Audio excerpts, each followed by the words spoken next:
What going on? It's your boy Butler. It's the best day of my life, man. Tomorrow is not promised. Go ahead and do your little dance. So, I don't even think this might work on this. So let me talk to you. Take this silly. Yeah. I'm sorry, I've been on my other channel doing videos, bro. So, one of my brothers just called me, man, and he was talking about the worst experience.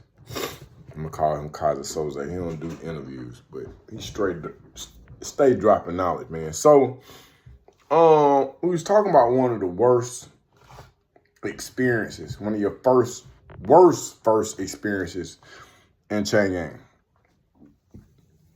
Going through the process. And, bro, it's diagnostic, bro. It's diagnostic. It's diagnostic.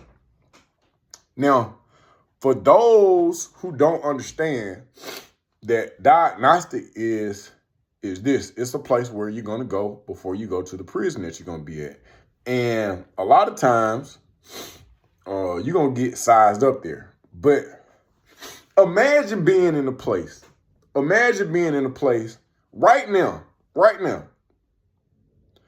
You go to a place and they make you take all your clothes off. You butt bunker naked right now in front of 100 other men that you do not know.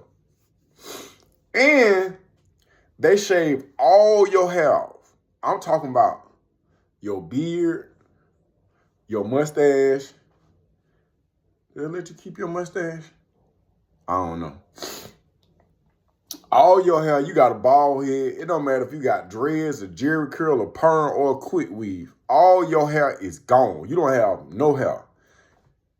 And then you are forced to bathe, not with Dove or the peppermint soap I be bathing with. We talking about you're going to bathe with something that you can't readily identify as being a cleaning solution. We talking about a powder-like substance that they might throw at you. And then when this dry up on your skin, bro, you literally feel like Kunta Kinte. You feel like a non-human. You ever go get a puppy from the pound when they be scared and they be shaking, bro?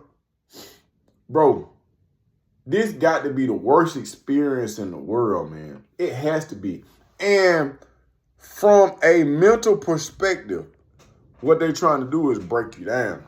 They're trying to break you down because here's the thing. You have, when you come from the street or you come from the county, you may have a form of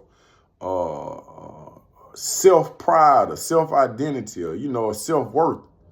And just like any environment, it's a mind fuck. It's a mind fuck. And if you pay attention to society and institutions, it's easier to control a large amount of people if they are thinking on the same wavelength, so to speak. So you'll have the uniformity. You'll have the school. You'll have the uniform.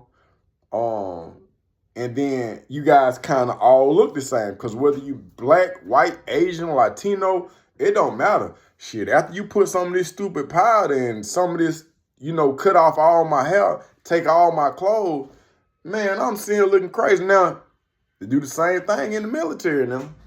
Well, I took, if you've been to the military, get in the comment section and let me know, but it's the same format. The walls at diagnostic or in prison or in junior high school or in high schools, they wear uniforms. Some of these schools starting to wear uniforms. Some of these junior highs starting to wear uniforms. Why? Does that make people learn more effectively?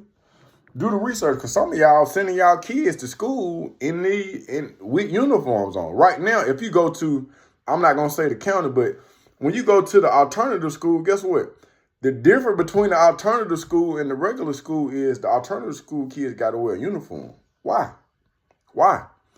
Are you helping get our kids out of trouble? Or are you preparing them for chain gang? So now that's a whole nother story, but I'm going to go back to diagnostic. Because in diagnostic, what takes place is all this individual righteousness that you have, that shit got to die. We need you marching. I don't know about now. I'm telling you what was going on then. We need you marching. We need you walking in a straight line. We need your hands behind your back. And whether you know it or not, somebody got to be the example. Somebody got to be an example. It's almost like slavery.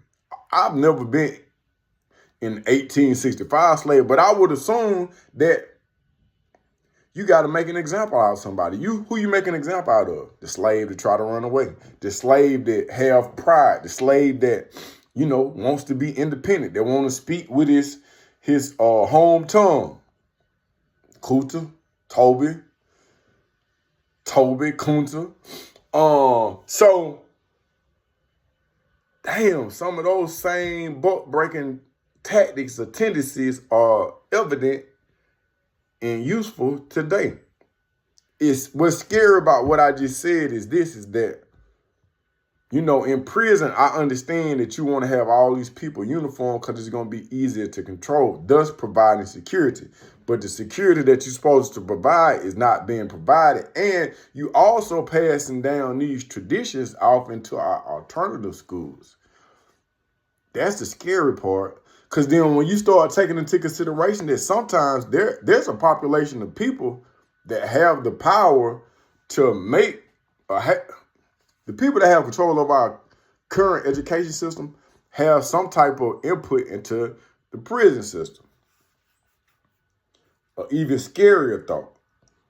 And you have some individuals that instead of fixing, trying to help, trying to heal the kids who are in these alternative schools, they just start prepping them for prison.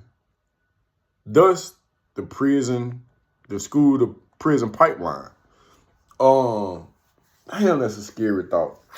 I wasn't even trying to go there in this video, but I'm thinking about it because I'm inside the alternative schools. In the juvenile, I understand. Some of the kids that's in juvenile, you on the way to prison. You already got the charges for it. But the kids that's out the alternative school, damn. I wonder what percentage of the kids that are in alternative schools end up going to prison. And I also wonder about the percentage of kids who are in defects custody. What percentage of those kids end up going to prison and why? And what can be done to fix it? I just started this video and trying to tell the worst experience, the first initial experience, because that's a shell shocker, bro. It just puts you in a totally different mind place. All your privacy is gone. All your self-preservation is gone. Remind me of buck breaking. Remind me of slavery. Remind me of Willie Lynch. And then we get uniform. People who dress alike, they think alike. It's easier to control them. It's easier to control them. When you get this radical mindset, that's when motherfuckers start thinking outside the box, and then you got to do something extra. But what frightens me is the fact that at an alternative school and some regular schools, they start wearing uniforms. But maybe I'm just because from my understanding, some private schools, my child has gone to private school and she's worn a uniform at private school. I don't think they was prepping her for prison at the private school. So I don't know, man. I don't know. I have to be open-minded. I can't just come to a cute conclusion and just be like, this what's going on. Man, y'all get in the comment section, know what you think. Am I overacting? Am I reaching? Because sometimes I have too much time to think on my hand, bro. And I came up with something that might not readily be all the way true. But I do notice the color on the walls at the alternative school are dull off-whites, like the colors at a jail or a prison. Because colors incite you in some kind of way. And as I'm thinking about the colors on the wall at the alternative school, they're different.